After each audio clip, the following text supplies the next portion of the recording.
성경에서 가장 극적인 장면을 뽑으라 그러면 반드시 홍해 사건이 이제 들어갑니다. 하나님이 바다를 가릅니다. 그 바닷물을 양쪽 벽을 세워서 중앙 통로에 길을 만들어서 걷게 합니다. 이스라엘이 출애굽한 인구가 장정 60만, 아이들, 가정까지 다 포함하면 약 200만입니다. 200만이 그 길을 걸어서 홍해를 건너갑니다. 그 뒤를 쫓았던 애굽 병사들은 그 똑같은 길인데 바다 물속에 수장이 돼요. 최초입니다. 바다 공동묘지를 만듭니다. 그러나 이런 역사적인 사건에 대해서 그 과정을 이제 살펴보면 만만치가 않습니다. 출애굽기 14장 2절 보십시오.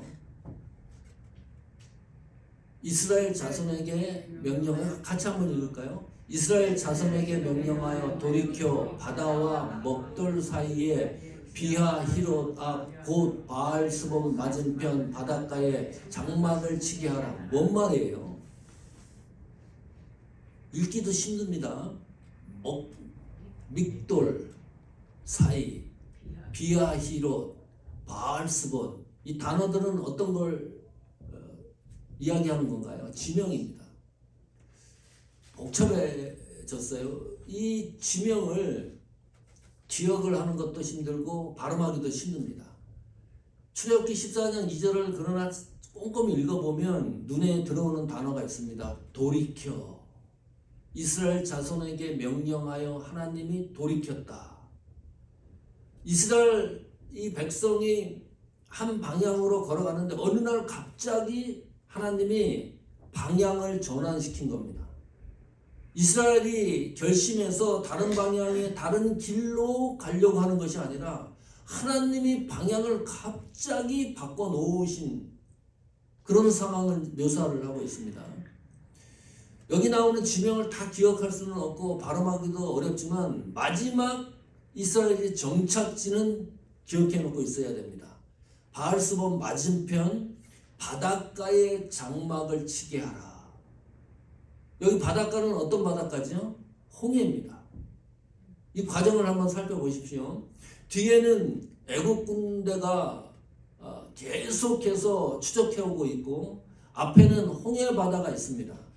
좌우 양옆 한쪽은 사막입니다. 한쪽은 산입니다. 도저히 꼼짝 못하는 상황으로 하나님이 틀 속에 가둬놓은 그런 상황이에요. 이해가 안 가죠? 잘 가고 있는데 왜 그랬을까 하나님이?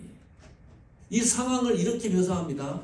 출애굽기 14장 3절 보시면 바로가 이스라엘 자손에게 대하여 말하기를 그들이 그 땅에서 멀리 떠나 광야에 갇힌 바 되었다 하리라.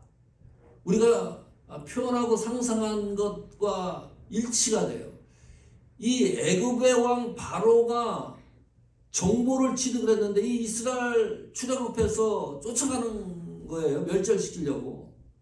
정보를 취득해 보니까 엉뚱하게 잘 가고 있다가 갑자기 방향을 틀어가지고 홍해 바다 앞에 장막을 치고 있는 것을 바로가 어떻게 묘사를 하느냐? 이상하다. 이것은 광야에 갇힌바된 정황밖에 되지 않는다. 이 바로의 마음속에는 이제 됐다는 거죠. 이제 뒤에서 치면 이스라엘은 완전히 멸절될 것이라고 하는 것을 바로가 정보를 통해서 다 입수하고 결론을 내린 상황입니다. 일이 쉬워지는 게 아니고 복잡해졌습니다.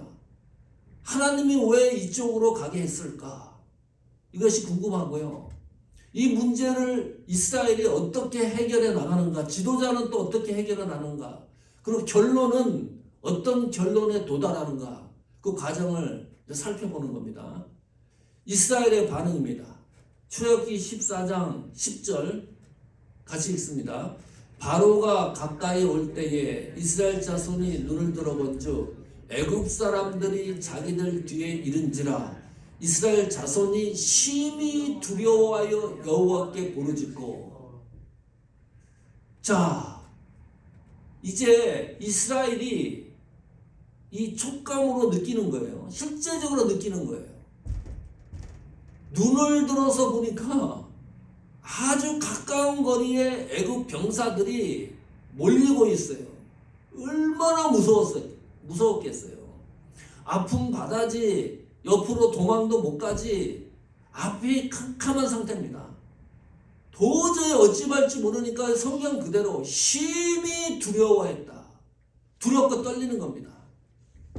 자, 심히 두렵고 떨리니까 이스라엘이 한 행동이 뭐예요? 하나님께 부르짖었다. 참 좋은 현상입니다. 너무나 좋은 거예요. 우리가 날마다 기도하지만 특별히 어려움에 처해 있으면 하나님 앞에 대충 기도하는 게 아니고 부르짖으면서 눈물 흘리면서 이 문제에 대해서 기도하는 자세 너무 좋은 거죠. 이스라엘 백성이 하나님 앞에 부르짖었다. 어제 에벤갈리아 우리 교단 신학교 대학교에서 고신대학교 총장님이 오셨습니다. 이정기 총장님이. 그래서 고신 동문회로 잠깐 모였습니다. 그때 이 총장 취임하신 지가 꽤 오랜 시간이 되지 않았습니다. 학교에 가보니까 재정이 너무 나쁜 거예요. 한국 대학들이 학생들도 적게 오지만 이 재정이 빈약해가지고 문 닫는 대학이 많잖아요. 고신대학교도 재정의 압박감을 느끼고 있었습니다. 총장에 취임했는데 6개월 동안 월급을 못 받으셨대요. 너무 재정이 어려우니까 교수들이 11조를 내가지고 받는 것에 그것을 갖다가 학교 재정에 보태기도 하고. 그런데 우리 교단의 신학교, 이 대학교를 돕는 장로님이 계십니다. 물질도 갖고 계시고. 그래서 장로님을 찾아갔대요. 이거 어려우니까. 장로님 앞에 갔더니 물론 학교 재정을 위해서도 헌금도 하시고 이정기 총장님에게 2가지를 당부했다고 합니다. 첫 번째, 기도하십시오. 사방이 막히면 기도하십시오. 그러면 반드시 하나님이 아이디어를 주실 것이다. 그 아이디어대로 행동하십시오. 이게 첫 번째고. 2번째, 어떤 어려움이 몰아치더라도 본질을 지키십시오. 본질에서 벗어나지 마십시오. 자, 출애굽기 14장 10절 다시 보십시오. 심히 두려워하여 여호와께 부르짖었다. 그러면 반드시 하나님이 이스라엘 백성들에게 아이디어를 주십니다. 그 아이디어를 장로님이 말씀하신 거지만 감동입니다. 기도하면 반드시 하나님이 감동을 주세요. 특히 눈물을 흘리면서 부르짖는 기도에 하나님이 감동을 주시지 않는 경우가 없습니다. 감동을 주세요. 그러면 그 감동대로 움직여야 되는 거예요. 하나님이 주신 감동대로. 세밀하게 주시던, 눈에 보이게 띄게 주시던 그것을 알고 있다 그러면 하나님이 감동 주시는 대로 한번 움직여 봐야 되는데, 이렇게 심히 두려워하여 하나님께 부르짖고 난 이후에 이스라엘 이 자손들은 어떻게 행동했을까요? 출애굽기 14장 11절입니다. 읽어봅니다. 그들이 또 모세에게 이르되 애굽에서 매장지가 없어서 당신이 우리를 이끌어내어 이 광야에서 죽게 하느냐? 어찌하여 당신이 우리를 애굽에 이끌어내어 우리에게 이같이 하느냐? 12절은 더 기가 막힙니다. 애굽에서 종살이로 사는 게 낫지 왜 우리를 끄집어내가지고 광야에서 떼죽음을 죽게 하느냐? 하나님 앞에 두려워서, 심히 두려워서 울부짖으면서 철회하면서 기도를 했는데, 이게 무슨 뭐 한 달이 갔습니까? 이틀이 갔습니까? 당장 모세를 향하여 원망하기 시작을 합니다. 비난하기 시작을 합니다. 조소하기 시작을 합니다. 하나님 앞에 울부짖었고 기도했던 모든 것을 땅바닥에 다 쏟아부어요. 기다려봐야지. 하나님이 감동을 주셨으면 그대로 움직여봐야지. 이것은 모세를 비방하는 게 아닙니다. 잘 보십시오, 성경을. 당신이 우리를 이끌어내어 이 광야에서 죽게 하느냐. 누가 이끌어낸 겁니까? 하나님이 출애굽시킨 거예요. 모세를 향하여 비방하는 거지만 하나님을 향하여 원망하고 있다. 이것이 막 흔들리기 시작을 합니다. 자, 이 복잡해졌어요. 이 문제가 하나님이 출애굽을 시키고 가다가 일어난 상황들입니다. 하나님의 감동에 대해서 이스라엘 자손들은 너무 세밀하게 하나님의 감동의 길을 가지 않고 엉뚱한 방향으로 화살을 쏘고 있었습니다. 이때 모세의 반응이 어땠을까? 모세가 반응하지 않습니다. 성경 읽어보시면 알겠지만 여기에 대해서 무슨 반응을 하지 않습니다. 모세가 잘하는 거죠. 상황을 가지고 상황으로 모세가 대처하지 않는다. 이것이 수준 높은 신앙입니다. 환경을 가지고 환경으로 대처하지 않아요. 어떻게 얘기하느냐? 모세가 반응하는 것을 보십시오. 출애굽기 14장 13절입니다. 읽어보십시오. 모세가 백성에게 이르되 너희는 두려워하지 말고 가만히 서서 여호와께서 오늘 너희를 위하여 행하시는 구원을 보라. 너희가 오늘 본 애굽 사람을 영원히 다시 보지 아니하리라. 이런 대찬 메시지가 어디 있습니까? 두려워하지 말라. 하나님이 너희를 위하여 행하는 구원을 보라. 잠시 후면 애굽 사람들을 영원히 다시 보지 않게 될 것이다. 이 메시지를 전하는 거예요. 이렇다 저렇다 얘기를 하지 않고 모세가 이렇게 담대할 수 있습니까? 이 상황이 복잡한 상황이 되어버렸는데요. 기도하고 조소하고 원망하는 이 목소리가 전부 아닙니까? 이 백성들에게 그 이야기하는 이 항변의 소리가 거기에 이런 메시지를 증거하여 14절 한번 보십시오. 이렇게 얘기합니다. 여호와께서 너희를 위하여 싸우시리니 너희는 가만히 있을지니라. 뭐 싸우라는 얘기도 아니고 전투하라는 얘기도 아니고 움직이라는 얘기도 아니고 가만히만 있으면 되는 거예요. 가만히 있으면 하나님이 우리를 대신해서 싸우실 것이다. 이게 궁금한 거예요. 모세는 어떻게 이런 담대함이 있었을까? 이런 담대한 메시지를 증거할 수 있었을까? 왜 그랬을까요? 출애굽기 14장 1절에 보면 이렇게 시작을 합니다. 여호와께서 모세에게 말씀하여 이르시되. 출애굽기 14장 서두에 보면 하나님이 이렇게 하실 것이라고 약속을 해놓습니다. 모세는 그 약속을 붙들고 늘어지는 거예요. 이게 신앙의 원리입니다. 빛이 들어오지 않을 정도로 틀에 갇히면 우리는 우선 어떻게 해야 됩니까? 오늘 말씀을 통해서 확인해 보면 약속을 붙들고 늘어지는 거예요.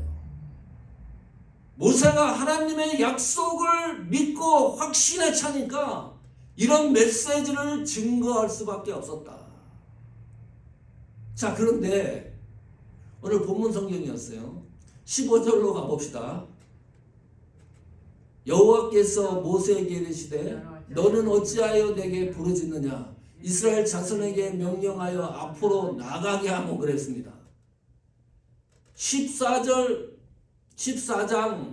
13절 14절하고 완전 딴판입니다. 15절은 모세도 메시지를 증거했지만 제 생각이 그래요. 이게 보통 문제가 아니다. 하나님 약속에 근거해서 그대로 전했지만은 모세도 떨리는 마음이 있는 겁니다. 아주 밀접하게 애국 군대가 뒤에서 밀고 들어오고, 그러니까 하나님 앞에 또 이 문제를 가지고 속에 있는 모든 걸 끄집어내가지고 부르짖으며 기도할 수밖에 없는 상황입니다. 그런데 하나님이 부르짖는 모세의 기도를 중단시킵니다. 기도하지 마라. 그 말이죠. 이런 성경 보신 일 있습니까? 성도가 기도하는데 기도하지 마라. 없어요. 항상 기도하라 그랬지, 기도하고 있는 성도를 정해서 더 이상 기도하지 마라, 뭐 듣기 싫다는 내용은 아니고요. 이 문장의 상황을 봐서 기도를 중단시킵니다. 그렇다면 한 가지 분명한 것이 있습니다. 기도보다 더 중요한 것이 있구나. 기도보다 더 중요한 것이 있구나. 기도보다 더 중요한 것이 뭡니까? 자손에게 명령하여 앞으로 나아가게 하고, 앞으로 나가는 것이 기도보다 더 중요한 거예요. 이 순간은. 왜냐하면 하나님 말씀의 약속이 이루어지는 순간이기 때문입니다. 시초가 급한 겁니다. 하나님 약속대로 나아가 봐야 되는 시점이기 때문입니다. 나아가라. 나아가라.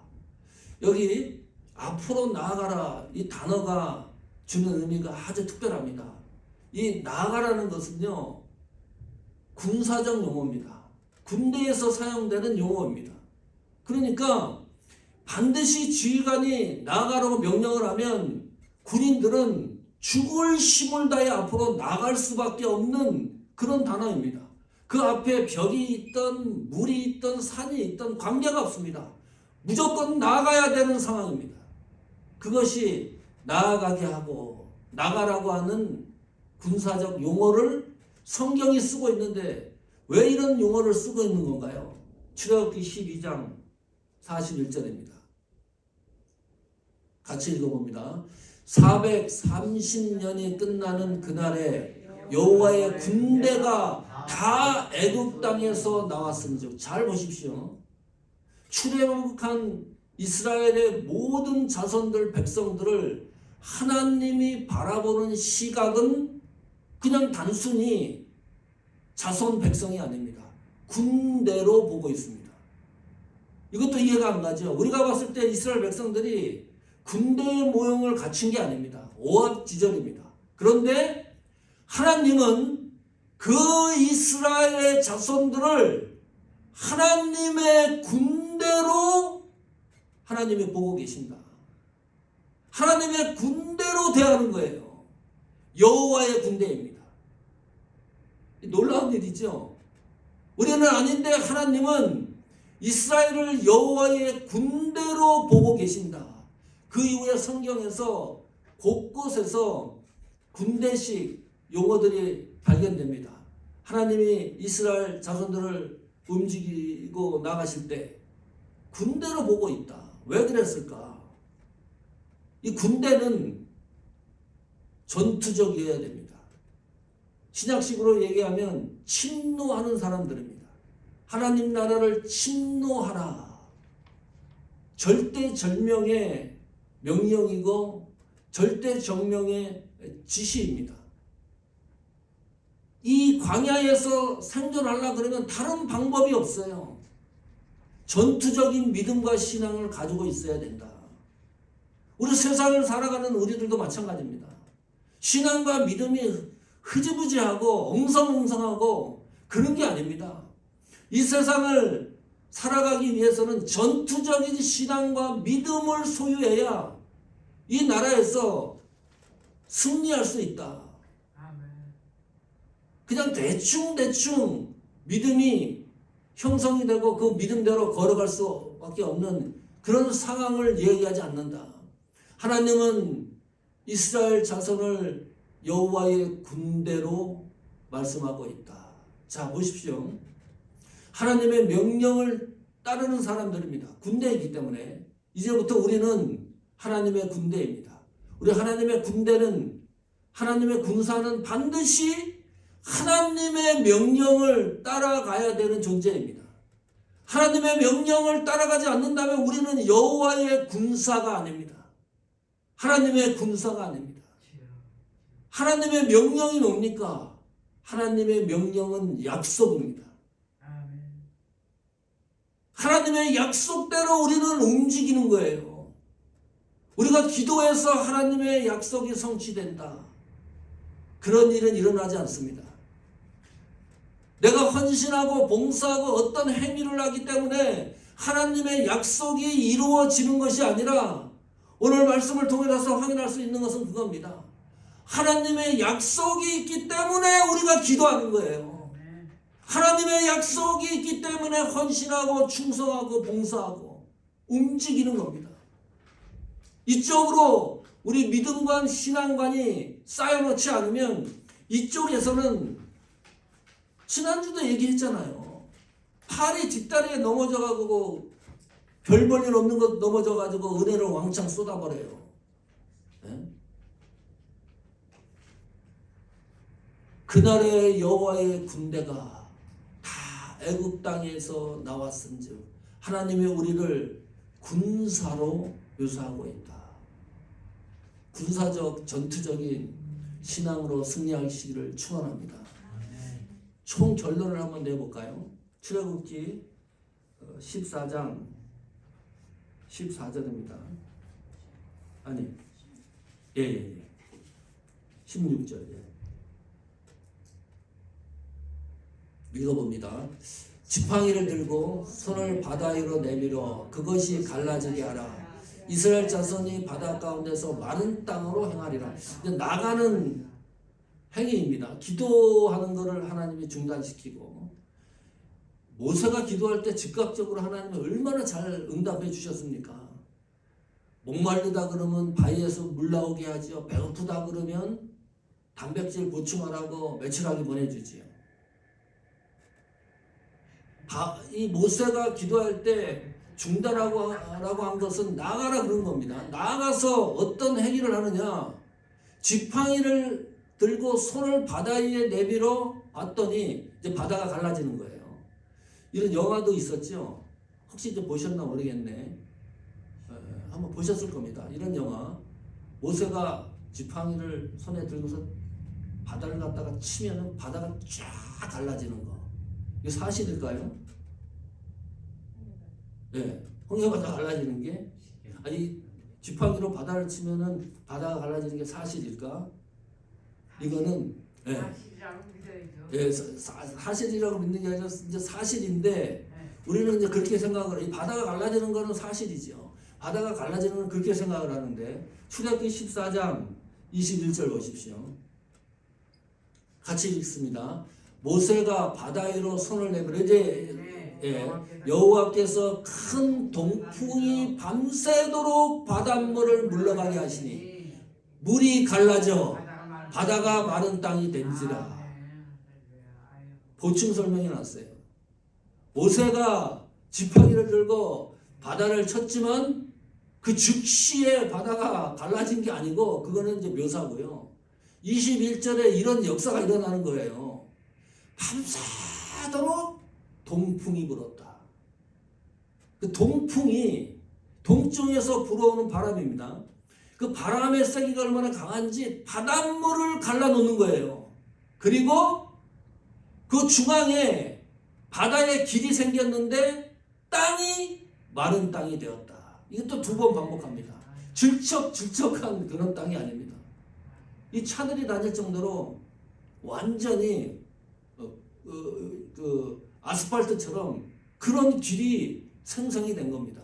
자, 여기도 이제 은혜가 있는데요. 바람이 어디서 불었다고요? 동쪽에서 분 겁니다. 그러면 왜 그렇게 이스라엘 이 자손들이 홍해 바다 장막을 쳤던 것을 지명을 이어가면서 설명해 놨을까? 그것이 이제 이해가 되는 거예요. 이 21절의 말씀을 보면 홍해 바다 앞에 장막을 쳤다 그랬죠. 거기는 동쪽, 서쪽, 북쪽, 남쪽 어디 있을 것 같습니까? 서쪽입니다. 그러면 동풍이 불었다 그런 것은 이스라엘 자손이 있는 반대 방향에서부터 바람이 불어온 거예요. 모든 것이 막혀 있잖아요. 애국 군대 추격하지 양쪽 산, 또 사막, 광야지, 앞에는 바다지. 그리고 그 저녁에 껌껌한 밤에 밤새도록 바람이 부는 겁니다. 바람이 뭐 소설바람처럼 불었겠습니까? 바람이 저 반대편에서부터 바람이 불어오면서 바다가 서서히 갈라지는 모습을 서쪽에 있는 이스라엘 민족은 보고 있는 거예요. 갈라지는 모습을. 그리고 마지막 순간에 바다가 갈라졌을 때 그 길을 통과하는 겁니다. 만약에 하나님이 서쪽 이스라엘이 있는 그곳에서 바다를 먼저 조금씩 10m, 20m, 100m씩 갈라지게 했다 그러면 어떤 일이 일어났을까요? 압사 사고 납니다. 그 길밖에 없었거든요. 양옆으로도 가지 못하지, 뒤로도 가지 못하지, 오로지 홍해바다 그것을 건너가야 되는 상황이기 때문에 공간이 생기면 사람 200만이 몰릴 거 아닙니까? 이 상황을 보니까. 그런데 하나님이 동풍을 동쪽에서부터 바람이 불게 해서 길을 내고 있었다. 길이 날 수 없는데 하나님이 길을 냅니다. 그리고 그 길을 걸어가게 합니다. 그리고 그 길을 완벽하게 건너간 사람들을 하나님이 구속합니다. 똑같은 길인데, 똑같이 세상 살아가는데, 똑같이 자동차 운전을 하고 왔다 갔다 하는데, 똑같이 멀고 사는데, 먹고 사는데, 장사하고 사업하고 살아가는데 이 세상을. 그런데 누구는 하나님 나라에 가고 누구는 지옥에 가는 거예요. 똑같은 길인데 그 길에는 애굽 사람들은 수장돼 가지고 바다에 귀신이 돼버립니다. 구원의 길은 하나님이 열고 닫으신다. 우리는 그 길에 동승한 사람들입니다.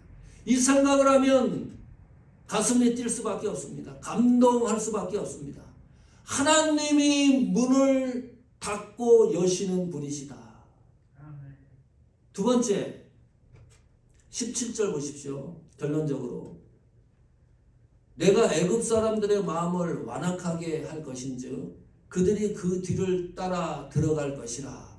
내가 바로와 그의 모든 군대와 그의 병거와 마병으로 말미암아 영광을 얻으리라. 이게 결론입니다. 홍해바다에 진을 치고 길을 열어서 가게 했던 결론이 이런 결론을 내요. 성경이. 누구에게 그런 겁니까? 애굽 사람들의 마음을 완악하게 할 것이다. 독하게 만들 것이다. 포기하지 않게 할 것이다. 추격하는 것을 그겁니다. 끝까지 추격하게 할 것이다. 그렇게 하는 이유가 군대 병거 마병으로 내가 영광을 얻으리니. 무슨 말입니까? 18절 보십시오. 내가 바로와 그의 병거와 마병으로 말미암아 영광을 얻을 때에 애굽 사람들이 나를 그때서야 비로소 여호와인 줄 알리라 하시더니. 이게 목적입니다. 누구에게 선포하는 메시지입니까? 애굽 사람들과 바로입니다. 성도가 아닙니다. 불신자입니다. 아주 못돼먹은 사람들입니다. 끝까지 죽이려고 추적했던 사람들 아닙니까? 굳이 하나님이 믿지 않는 사람들에게 영광을 받고 그 사람들이 자신 스스로 입으로 하나님은 정말 존재하시는 분이다 이것을 듣고 싶었을까? 왜 이랬을까? 왜 이랬을까요? 이유는 단 한 가지입니다. 이스라엘 때문입니다. 이스라엘 자손 때문입니다. 마지막으로 쐐기를 박는 겁니다. 하나님의 사람을 더 이상 건드리지 마라. 하나님의 사람들을 더 이상 괴롭히지 마라. 하나님의 사람들을 더 이상 추적하지 마라.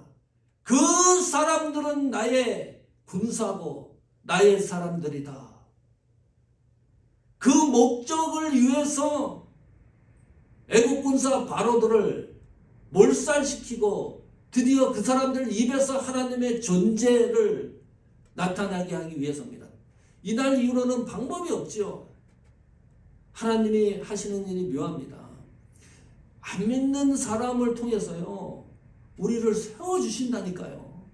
성경에서도 곳곳에 나오지 않습니까? 지난주도 설계했잖아요. 서기관이 그 문제를 해결합니다. 네? 25,000명 모이는 연극장에서 바울도 해결 못하고 제자들도 해결 못하는 일을 예수 그리스도를 믿지 않는 서기관 행정관이 그 문제를 해결합니다. 왜요? 누구를 위해서? 하나님의 백성을 위해서. 이게 얼마나 큰 은혜입니까? 세 번째 결론입니다. 31절입니다. 마지막 결론입니다. 같이 읽습니다. 이스라엘이 여호와께서 애굽 사람들에게 행하신 그 큰 능력을 보았으므로 백성이 여호와를 경외하며 여호와와 그의 종 모세를 믿었더라. 어떤 감동이 있습니까? 뭐 가슴이 뜨겁습니까? 성경의 마지막 결론은 거의 출애굽기 14장 31절과 같습니다. 거의 그래요. 우리가 영화 보잖아요. 또 드라마 보면 A와 B 남녀가 사랑을 합니다. 근데 이 부모들이 반대해요. 가정이 반대해요. 그리고 또 C라는 또 다른 여성이 여기 껴들어가지고 이제 복잡해집니다. 이 스토리가. 50부작이면 49회까지요. 갈등 구조가 계속 되다가 50회 마지막 장면에 너무 허무합니다. 두 사람이 결혼하면 해피엔딩입니다. 헤어지면 해피엔딩이 아니고 끝나버려요. 지금 보면 이 복잡한 문제로 얼마나 많은 일이 일어났습니까? 그 결론을 보면 한결같습니다. 성경의 결론은 애굽 사람들에게 행하신 그 큰 능력을 너희가 눈으로 확인하지 않느냐. 그러므로 백성이 여호와를 다시 경외하게 되었다. 그리고 모세를 다시 믿게 되었다. 하나님을 경외하는 것, 이것이 목적입니다. 모든 우리 일상에서 일어나는 모든 것들은 결론이 어디로 모아지느냐? 하나님을 경외하는 것으로 모아집니다. 이 결론이 나에게서 나지 않으면 아직 미결론입니다. 어떤 문제가 일어났을 때 우리 신앙의 삶이 연속됐을 때 마지막 결론은 항상 내가 현재 이 시간 이 장소 이 순간에 하나님을 경외하고 있는가. 하나님을 경외한다는 것은 하나님을 두려워한다는 뜻입니다. 엉터리였어요. 너무나 하나님을 쉽게 생각했어요. 이 자손들이. 그러나 모든 결론은 하나님을 경외하는 것으로 모아진다. 오늘 말씀을 통해서 하나님은 우리에게 약속을 믿고 어떤 환경과 조건과 관계없이 앞으로 전진하고 나가라고 명령하십니다. 우리 신앙의 발로는 하나님의 약속을 따라 움직이는 겁니다. 그 약속을 따라 움직이다 보면 하나님을 경외하는 그 순간의 자리로 돌아옵니다. 그것이 하나님의 은혜입니다. 우리 교회와 여러분의 헌신, 믿음이 하나님을 경외하는 이 본질에서 벗어나지 않는 은혜가 충만하기를 축원합니다.